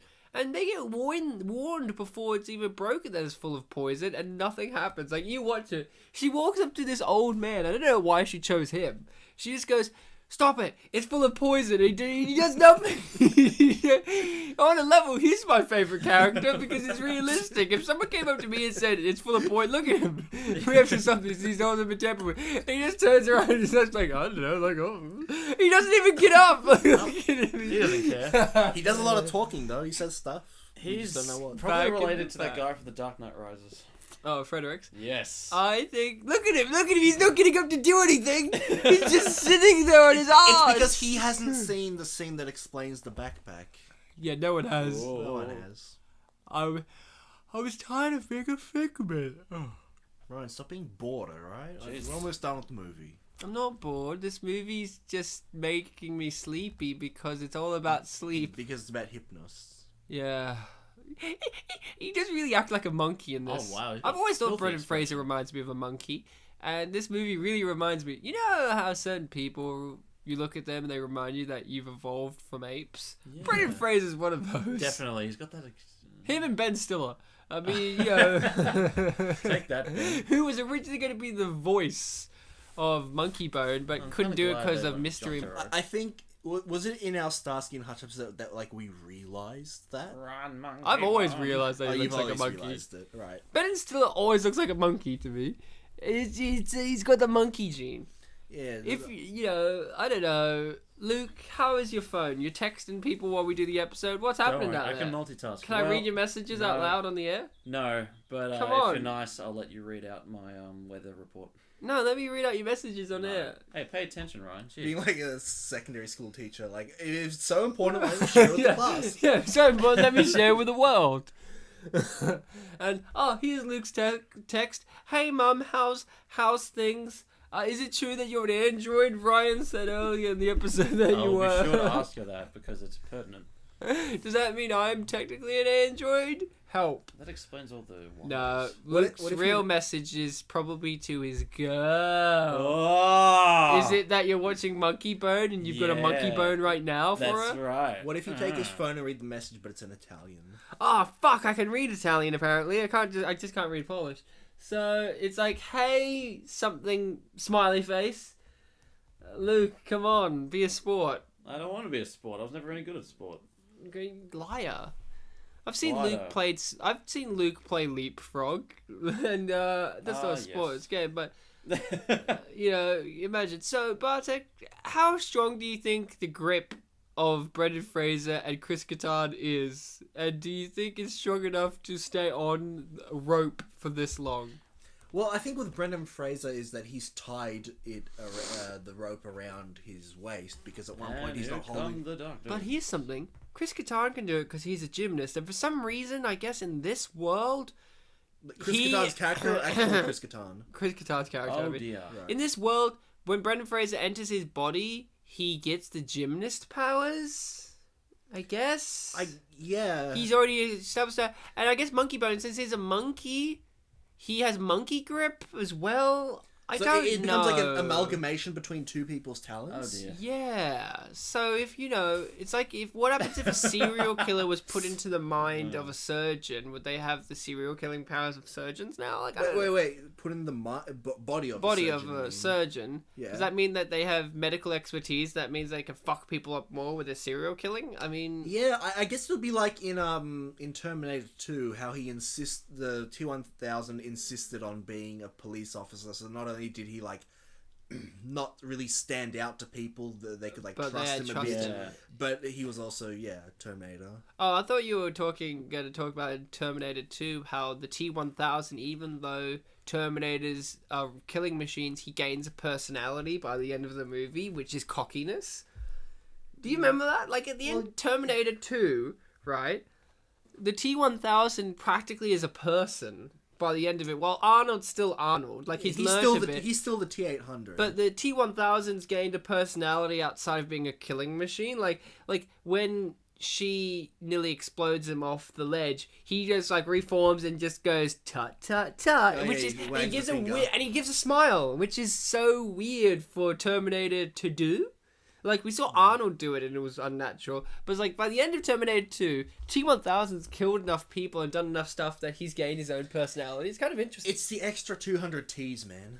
Yep! It's the metastasis page, Then- I believe. Does that mean there was a T... like... 900? 9100, John yeah, and Turturro. 801 and an 802. I don't know. So, And we're back. we're back in this nightmare universe. Did this give you any nightmares? this when you were watching it? It did for me. I think I was screaming internally, going, "Oh my fuck!" the first live action Scooby-Doo film gave me nightmares because I was a bit younger when I watched it. So I think this would have also done that. That's something. Is this appropriate for kids? Ooh, so Depends. so is Not that thing probably isn't, or that thing. Or any of it? Or Genghis the Khan. downtown theme park and Spooky Island should have a Closing fight off. time. Yeah. Did you know downtown's a part of Spooky Island, the lamest island? Oh, friends around Spooky I like Island. how. Do you think this is a kids movie or an adult movie? We've already established that we can't think of it as adult, but do you think kids should be allowed to see this? Yeah. Why? Because Why would you do this to your kids, Luke? Because Because Don't they be a need to parent, learn Luke. lessons. Because isn't it so lol funny random that a giant titan Yeah, I suddenly appears ruffled and and LMAO'd. destroys the downtown? No, it's Death. So Death can do whatever Death wants. Death's like the king of this universe. Death probably has a big mecha that he could like. You know. She. As exemplified Death's here. a she. Yeah. Well, you said he That'd be such earlier a as well. chauvinist pig. Yeah, well, Bartek. yeah. I'm pointing it out when you do it, so it's different. Oh, I see. You're not as nice as me. Yeah. Death has a huge mecha that she controls because With all that's a the normal thing to do. It's better than a Wheels and scythe. stuff. Here's something very interesting. She puts Monkeybone in Brendan Fraser, right? Yeah. And you think, oh, okay, so when Brendan Fraser comes out, he's going to be a bit more kind of less, A full person, I guess. not just Yeah. full person, but he's going to have attributes of Yeah. Monkeybone. So he's going to be a wisecracker, Yeah. or he's going to be more kind of outrageous. Yeah, we never see that. Maybe he's a beast in bed. Ooh. Maybe he gives birth to Monkeybone kids. Like the fly. Yeah. Kids with genes that might make them behave similarly. And she even to says Monkeybone. here, you know, you're a bit vanilla, so I'm going to mix your personalities. It's funny because she is Whoopi Goldberg saying it, so it's just like, she's like, "Yeah, I like your comic. It slays me." Oh, those South Park guys instead. Like, what a reference! Do you think that the time they knew South Park was still going to be around for Yeah. this reference to be great? Oh. Yeah, after watching this movie, I like looked up what did they do about Whoopi Goldberg in South Park, and all they did was just have her say, "I hate Republicans. Republicans are stupid," over and over. Was she again. in it? Well, or just- no. Trey voiced her, but like she No. appeared in South Park. Like they made a character. Because sometimes people actually do appear as themselves Abe. in South Park. Not often though. Yeah, this And was like a case of just Trey Parker This is voiced the guy her. that gave him the shave when he was in hospital. Yeah. Oh, is it? Oh, that'd be amazing. Why are you free? I made that joke already. Oh, well, Luke's making it now. I said he's the town shave. People go to him for a shave. Sorry, Bartek. If I knew it was He's yours, I the wouldn't have taken town it. shaver. Ye old town barber. And he's like, "What the fuck is this shit?" And this guy's like, yeah. He looks like a human baby. You know how some people remind you of that you used to be a baby? He does that too. He has not forgotten his roots. She's just crying, and he's crying too. And then, the dog got commanded to come over to how Brendan Fraser all in black. Where how did he did get these leather pants? She not the noticed he was theater. standing there. Where did he get the leather pants? Why did he change outfits? These are the questions. From the He props looks department. cooler now. Maybe that's, you know. From the props department. You got me there. Good old props. And you think, oh, but wait a moment. They're meeting up. Is this the end of the movie? No, there's got to be another 20 minutes where they solve the terroristic attack in Yeah. 2001 The dolls are still in out there. America of these dolls that are full of toxins. In fact, wouldn't Brendan Fraser be arrested for it? Right. Because he was a part of it. Uh-huh. Nope. It just ends with the warning that we should never wear clothes. For the love of God. And I feel genuine terror from him as well. I don't want to wear clothes. He's sincere, but he gets to be in the show. And he flies away. And now we find out through cartoons that everyone's gone insane and they're ripping off their skin and they're all monkey bone underneath. It's not that really cool, actually. How many people in this universe are people? And how many are creations or nightmare creatures that have taken over their bodies? It's a wild world. Well, for ones that Hypnos is specifically responsible for, it would be the ones who have the best nightmares. Because I guess their figments... Some people aren't as creative, so I guess they wouldn't have the best figments. I guess, but you know. Like, I mean, earlier Luke made a joke that like his figment would be a dinosaur character he Yeah. made up while he was play acting as a kid. Yeah. I guess that would be kind of Well, like Ted, would be. but... Bob Odenkirk. Edgar Allan Poe the Fourth. Thank you. Also, one of them was Rasputin. Yeah. Rah rah. Oh, okay. did Korean father. Rash. Doug Jones was the Yeti. Oh, that's neat. Doug Fred and Jones. Frat Fuller. Wow. Yeah, well, you can't get past Frit and Frat. No, you can't. So, the movie has finally ended, guys. The cinematic classique. What were, well, we'll go into our reviews and rating out of our choice. What about you go first, Luke? Well, I think this film had a lot of heart. I think they put a lot of effort into it, and it deserved a far better score than it did get. Plus, Brendan Fraser kind of did charm me in this a Hey, little bit. Polish? Is she Polish? Dawn Swiderski? Well, I'm sure that Swiderski also had a good time on this film. At any rate, I would give this a wah out of yeah. I like how each time you rate, they become more just body noises. To be fair, those are more chimpistic, monkeyistic. Yeah, but Yeah, they're thank just you, noises from his body. Next time I'll write it down. And you can... Bartek, let's hear from you. This movie was certainly one of those treats to get. Like with Nothing But Trouble, where I walked into it just not knowing what was going to happen. And this one I walked in knowing even less than that one, because that one I at least knew what genre it was walking in. And I got that whole sense of, okay, this is going somewhere. I know it's going to turn into a horror soon, if we could call Nothing But Trouble a horror. This one was one You that... may. You may. Of course. I give you permission. Honestly, you could almost call this one almost a horror, sort of, but the comedy kind of outshines any sort of creepy elements that it has. It is true that this movie, I guess it might be another one where critics could look at it and think, why doesn't this work? But it is one where we watch it and we think this does work. There are a lot of hilarious moments in it. The Bob Odenkirk as the head surgeon. And honestly, I think the whole team of surgeons just kind of blend together as one great thing. Not just saying that the star power of Bob Odenkirk, who I honestly don't know too well. Yeah, he's great. He's great. And the movie, it does have a lot of deep psychological analysis that you could give it. Like we mentioned... So that guy's name is Todd Lookinland. I don't know what that... Look and then you land. It was look inland, but it was all one word. So he's trying to tell you that... He's trying to tell you what to do. Look inland! There's money to be made in land There's development. a potload of money. He's telling you to get away from the beaches. Joe Guts. Guts. His name is Guts. Go, take your sake. What was I saying? You were saying something. Psychological analysis that you can give for this movie. Like the whole idea of figments and... as we mentioned, the satire of this movie is that creations are revolting against you.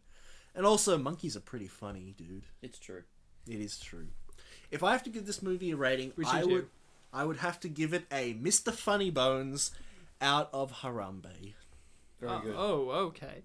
You're going that way about it. All socio-political. Well, here's my review of it. I was just listing, apes and stuff. Apes. Monkeys. King Kong! Here's my review. Now, this episode I've been a bit more laid back about it because this movie really is one that needs time to kind of ferment in the brain. I only watched it late last night and it's still fermenting in my brain. Still seeding its thoughts into me, thinking about, wait, if this is the case, then does this happen, and this, and this, and this? And the movie doesn't necessarily give you the answers, but it gives you enough...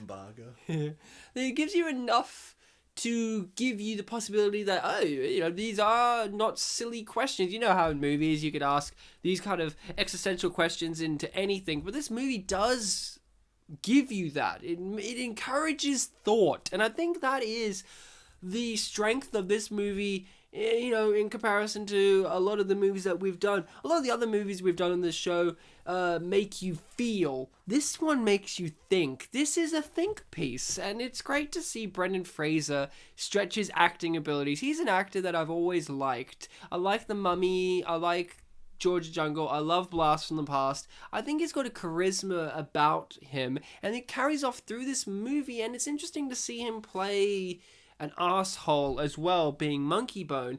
I feel that this movie is a real existentialist piece, and it does use the facade of children's entertainment to explore that world. The fact that this is made by the guy who did Nightmare Before Christmas who directed it, and Coraline and James Giant Peach, it really shows through. And I like this guy's artistic style. Yeah, people mistake his works for Tim Burton, but there is a difference. And I feel the difference is this guy consistently has a similar tone and vibe, which you could go, oh, well, that's a bit, well trodden ground, the whole kind of gothic, kind of dreamlike vibe that Tim Burton also does. But I feel like this guy's really nailed down his style, and he really goes full force. And I feel like out of all the movies, this is the one where he went for the weirdest things that he could do with his artistic style.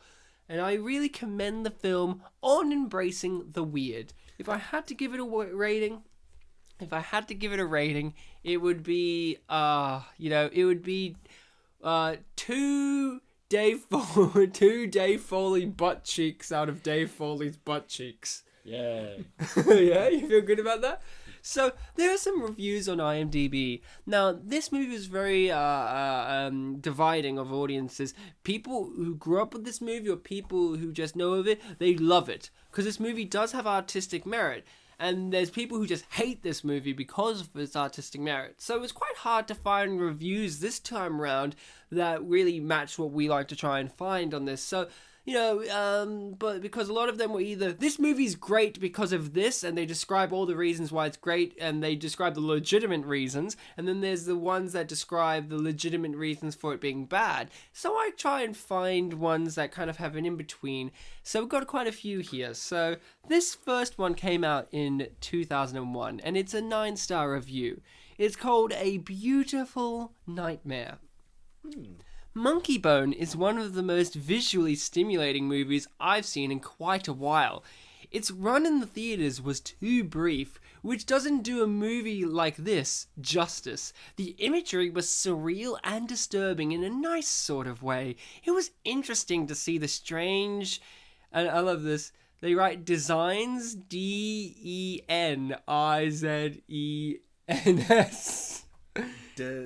Designs of downtown, the designers of downtown, the mythological characters, the dead celebrities, and so many others. The animated Monkeybone keeps the action and the comedy at a fever pitch. It all may have been too much for the average moviegoer, but I say this weird kaleidoscope is worth a look. You won't believe your eyes. Hey, I just thought of something. Yes. You know how earlier we were talking about how when the person dies in the real world, their body, in the downtown dies? So if the Figments died in the bodies of, like, Edgar Allan Poe, Attila the Hun and all that, does that mean that the downtown ones that were left behind are now immortal? They'll forever be there in that prison? Yeah. Oh, well, they were released, but forever being downtown. Yeah. Oh, okay, cool. It's neat, right? Yeah, they don't have to die. Hey. Woo! So this next one is from 2001 also. Bizarre, if slightly flawed fun. I don't know how, but somehow Henry Selick got his hands on millions of dollars to make a movie that's going to appeal to not only a small handful of odd moviegoers. Monkeybone is a visually delightful, darkly humorous, and totally refreshing fantasy flick full of great special effects, likable characters, and a style that mixes everything from Brazil and Cool World to Hellraiser and Eraserhead. It reminded me of Dark City, Freaked, Forbidden Zone, and the work of Sid and Marty Krofft, but at the same time completely fresh and original. Monkeybone does suffer from some flaws, but they seem like the manipulations of some behind-the-scenes tinkering to make the movie more normal. The most visible scars occur when our hero, Stu Miley, Brendan Fraser, who, might I add, is quickly becoming a great comedic actor. When was this written? 2001. Oh. First arrives in Monkeybone's Nightmare Land. These early scenes in the fantasy world seemed rushed and poorly plotted. I hope there's a special edition DVD or something to see more stuff. But the stuff that was left in is great. I couldn't believe what I was seeing sometimes. Stu's black and white surgery nightmare was one of the creepiest things I've ever seen on the big screen. And Bob Odenkirk appears as an organ-hungry doctor in scenes that seem to have been taken right out of his HBO series, Mr. Show.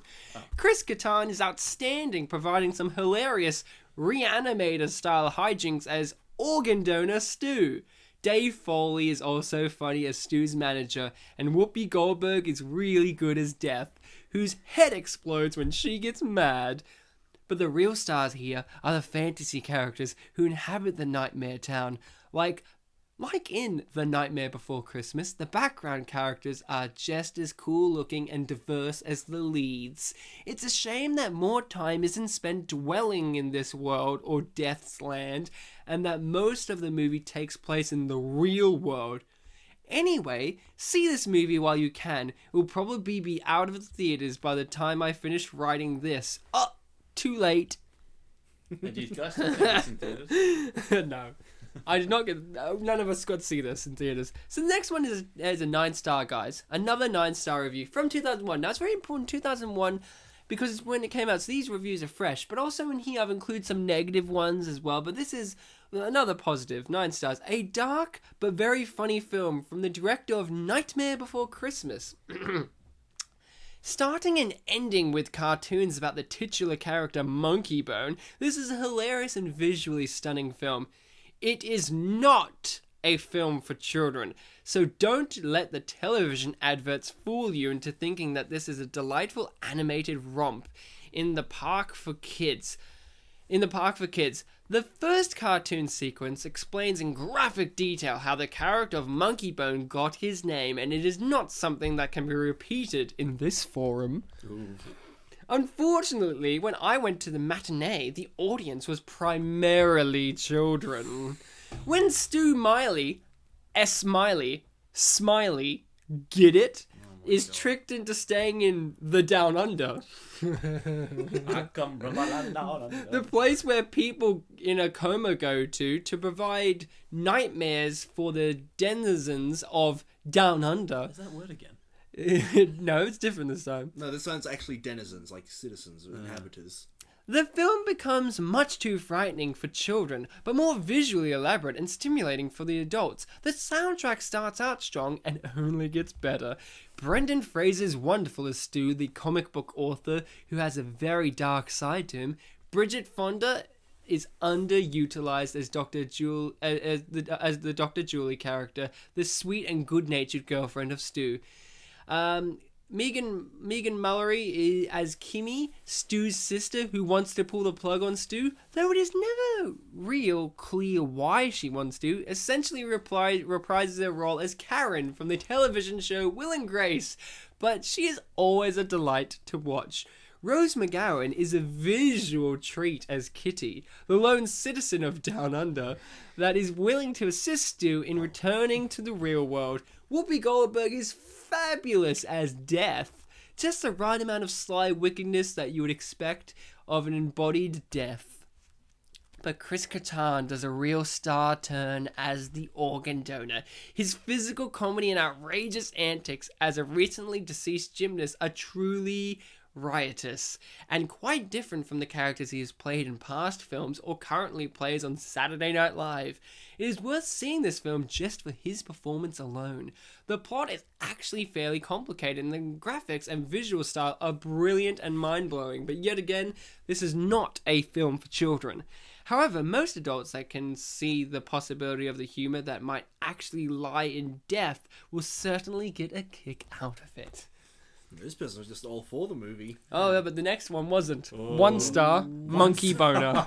Strap yourselves Monkey in. Boner? Yeah, Monkey Boner. Oh, I see, it was Boner. 2006, okay. Ah, that's why. Now, I'm not saying that this guy has a grudge, but I think this guy has a grudge. Tell me, Ryan. After James and the Giant Peach and The Nightmare Before Christmas, Henry Selick left Tim Burton's style of animation and tried to pursue his own kid-friendly career in filmmaking.